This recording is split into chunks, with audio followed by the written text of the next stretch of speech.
Muli ngang magbabalik itong si Amelia matapos nga ang matagal na panahon na nagpapagaling nga siya. At dito dumiretso nga siya sa bahay nga nito nila Minchi. At nakikiusap nga siya dito na sana nga mapagbigyan nga siya na makita at mayakap nga niya ang kanyang apo na si Jenny. Ngunit ayaw na nga sana nito ni Minchi. Ngunit pumilit nga itong si Amelia dahil nasambit na nga niya na nalalabi na rin ang buhay nga niya dahil may cancer siya.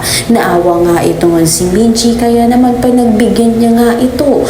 Agad naman nga na niyakap nito ni Jenny itong si Amelia nang tawagin siya ng kanyang lola.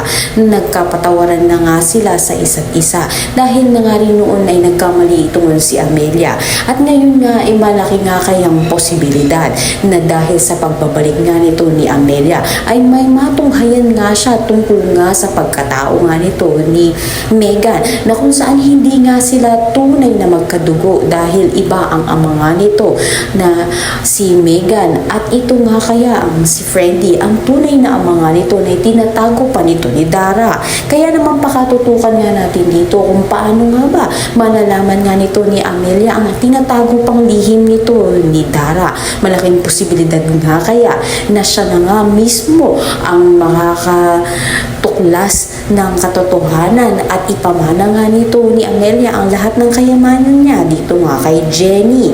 Ang lahat na yan abangan natin. Maraming salamat sa iyong panonood.